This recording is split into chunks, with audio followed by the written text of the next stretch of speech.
This podcast is part of the Soul Zone Network.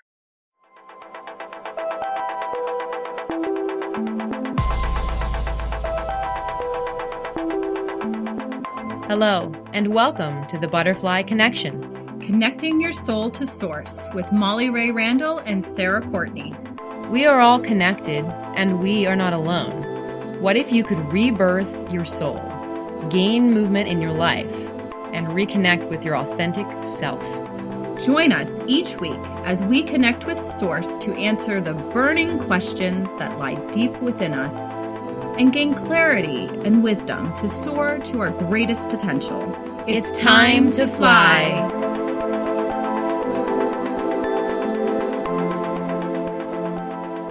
This is BK2, Embracing Your Gifts. Hello, hello. We're back again. Hi. It's Molly and Sara. It is so good to be back and talking to you again today. And we're going to discuss a little bit about how our gifts opened up and what we are doing to stay connected and honoring ourselves on a daily basis.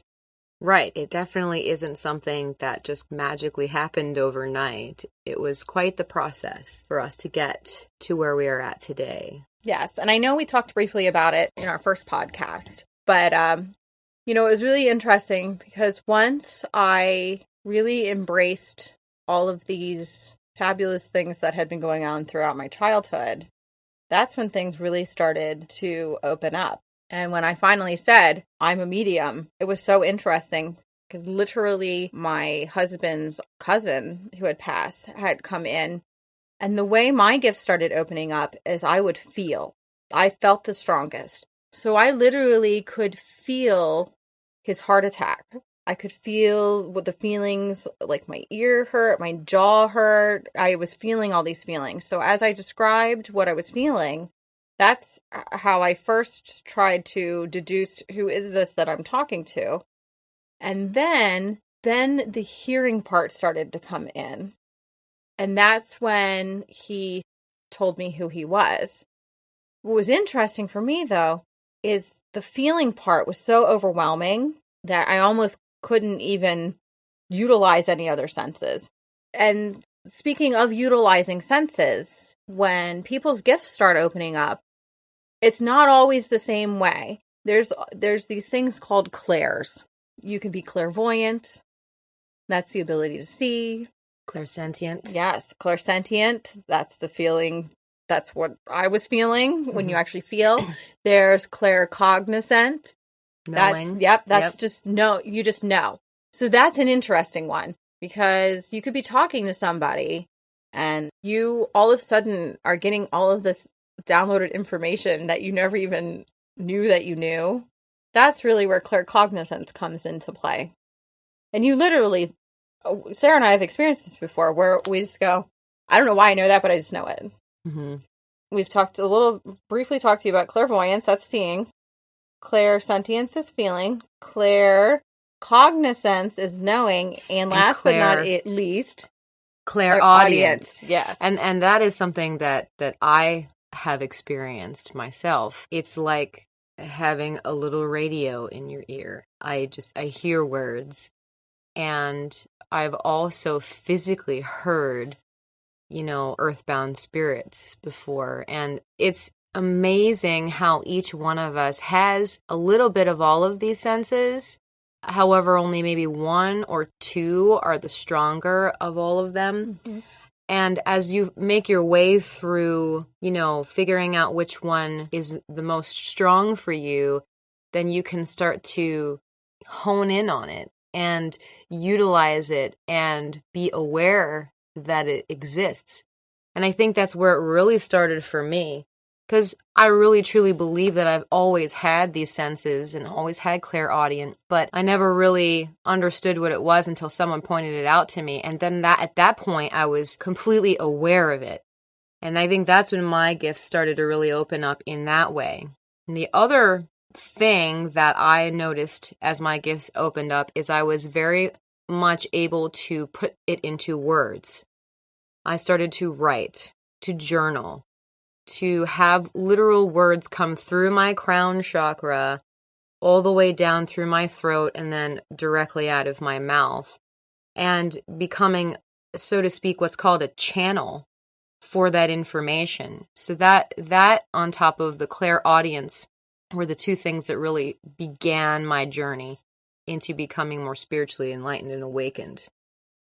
Yeah, absolutely. I know for me, what was really interesting is just the fact that I always had this ability to feel, and then I embraced this mediumship side of me, and I was feeling so strongly that I had to really learn how to speak to spirit and say, okay, this is really overwhelming. You have to backtrack a little bit. I can't even, I can't function. I can't breathe. I would just feel whatever their cause of death was, is how it was coming in for me. And I know at that time I was reading Sara, I was reading Sara all the time. There's people coming in. I really actually didn't even know how to turn it off. I was so excited that it was turned on that I didn't even know how to turn the volume back down. And when we talk about turning on and off the volume, what some people may or may not know is you do have some control over this. So when your gifts do first start opening up, whether you might be seeing through your third eye, or you might be feeling something or sensing something or just knowing something, it can be really difficult to navigate because you're like, okay, what do I do with this? Or this is here all the time. I feel like I'm losing my personal space. And then it gets to the point where you have to say, okay, do I need to be focusing on other things? Because you can't just have it consume your entire life. You have to find some kind of a balance. So that's when you literally have to, we like using the analogy of the radio volume, turning it up and turning it down. I'm turning this down now. This is not the right time. I am busy. I cannot do this right now. And it does work.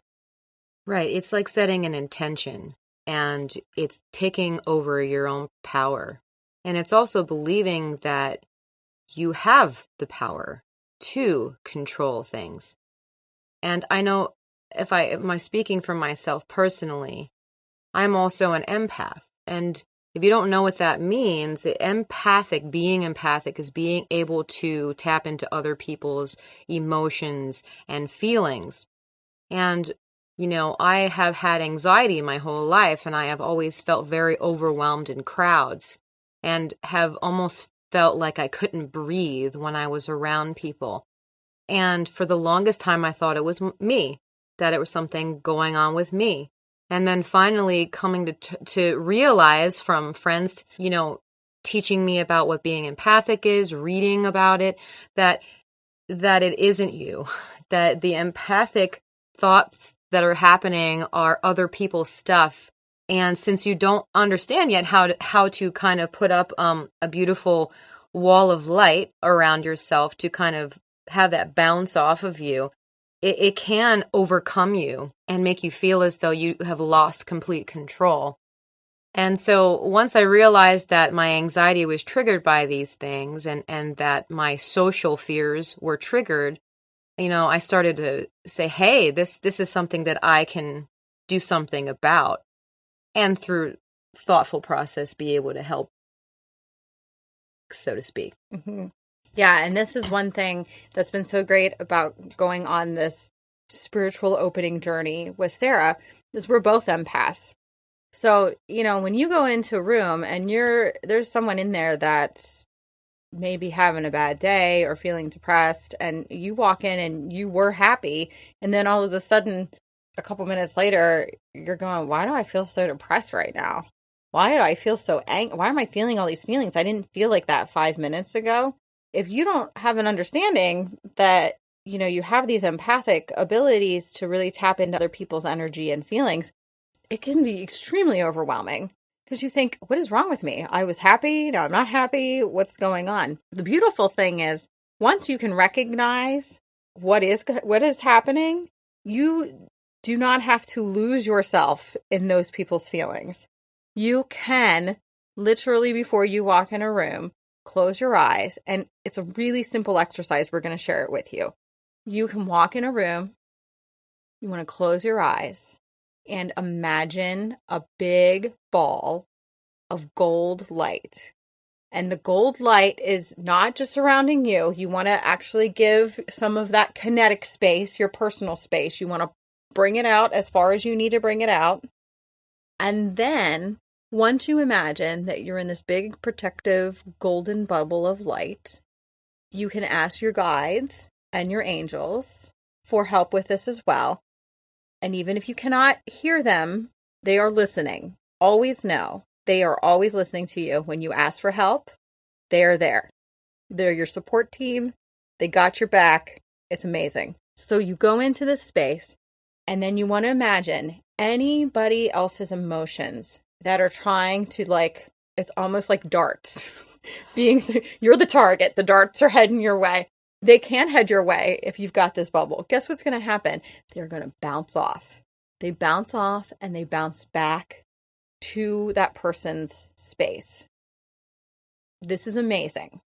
Because as Sara knows, once you do this and you set this intention and you do this every time you're around people, then you can still feel like you, but you can also listen to the people around you and know that whatever they're feeling, you can hear that, but you do not have to take that on.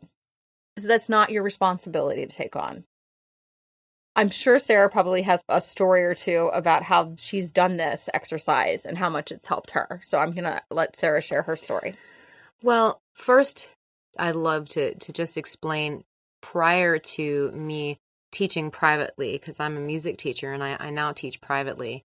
But when I was teaching in a public school, if you could imagine teaching high school choir, you come across a lot of people. You come across a lot of them all at one time. And I was teaching over 100 students at one time in a room. Back then, my anxiety was really bad. And I would have panic attacks, before school, after school. And later on, after I left that job, I realized that I was taking on 100 people's emotions and feelings, and just everything hit me all at once. And I was like a large dartboard, and they were just shooting them at me, 100 of them all at the same time. And so that job was so stressful and overwhelming, and now I completely understand why that was. And since that time, after I've recognized what it is and I have understood that I'm an empath, I can now walk into a large space and I can completely change my thought process and say, okay, this is the anxiety at hand. This is why it's happening. And now I'm going to surround myself with that gold light. And I'm going to take a deep breath, because it's important too, when you're asking your angels and guides to come in, that you come to the center of yourself and be in the present moment and try not to allow any worries or preconceived notions of how that experience is going to go. So you go to your breath and you take in a breath in through your nose and out through your mouth. You call in your angels and guides. You ask for the light. And then it's like all of that stuff melts away. And it's that time that you can take back over your own thoughts. And since you're not hearing anyone else's, then you can actually listen and be present with people too. Yeah, it can be very overwhelming if you're not sure how to energetically protect yourself.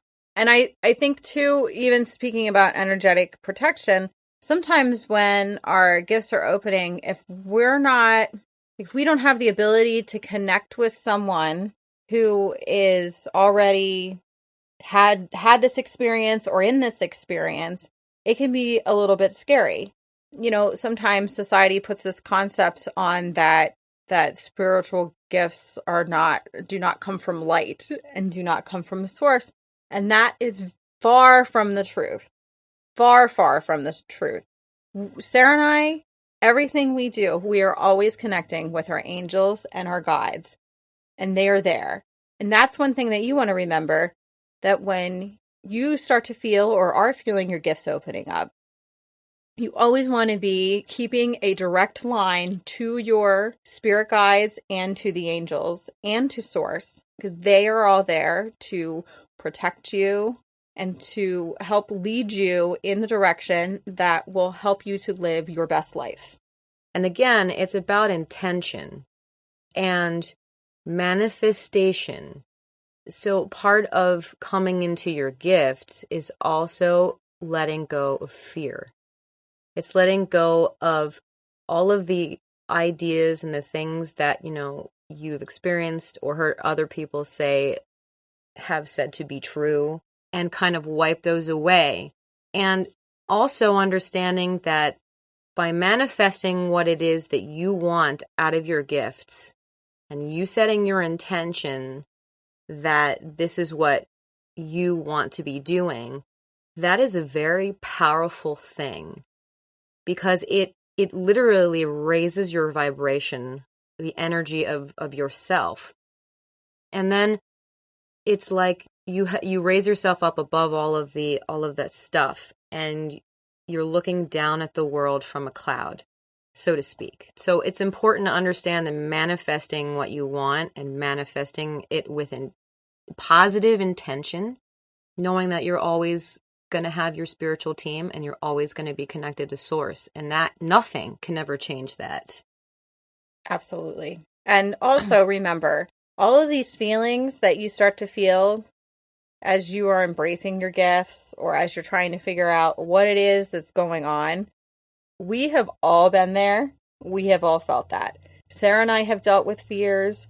We've dealt with the fear of even telling people about our gifts, the fear of being shut out and alone because of the things we're feeling and seeing. And as Sara was saying about raising the vibration, the beautiful thing about that is there will be times where people may go. They may not agree with who you are and who you're becoming, but those people weren't meant to stay. And that's the key thing to remember. The people who are going to follow you on your journey and your path to help you or to support you in being your truest self, those people are going to stick around regardless of where you're at on your path and your journey. And as you raise your vibration, you will be opening the door for more spiritually awakened and spiritually aware people who want to support you on your journey as well. We're out here. You are not alone. There's always a support team. You may not find them right away, but if you set the intention and you raise that vibration, they will emerge. Yes. And don't be afraid to seek knowledge. Find a local spiritual meetup group or one online. Find a community center that does yoga. Find a spiritual center that does classes. You can join a drum circle. Any place where you can find like-minded people. There's so many things on Facebook as well. We have a group on Facebook with the Butterfly Connection, where we offer people, some food for thought and want some interactive things on there to help all of you. Sometimes it's hard to find stuff within because you really don't know where to even begin. And so that's why it's so wonderful to go out and seek what you have for tools in your community. Absolutely. So some things to reflect upon this week is honor yourself. Is there things that you're starting to feel or sense and you're just starting to question things? If you are, go within and ask for help, and the doorways will open. You will find groups and people. Sara and I are here. We do have, like she said, we have the Facebook group. We have the ability, we have a chat session. We will be offering online meetups once a month for people to be able to interact, to do question and answer, and to learn certain things that we feel guided to share each month. So go to your resources, whether you want to see someone in person, there's like those local metaphysical shops, but really think about this week, like, where am I at with my gifts? How am I feeling about it? If you're one of those people that is struggling in a space, try the exercise where you're going into the bubble and feel the difference. Yes, I totally agree. Thank you so much for listening to us today. Remember, you are an amazing person. You are beautiful, and you have so much love and light to give to this world. So don't wait any longer. Shine your light and fly.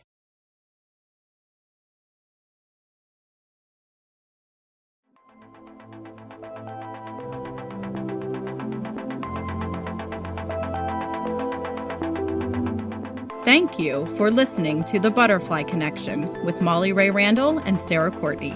Check out our website at thebutterflyconnection.com and download our free weekly guided journaling exercises. We would love to hear from you. Subscribe to our podcast and give us a review. Follow us on Facebook, Instagram, and Pinterest.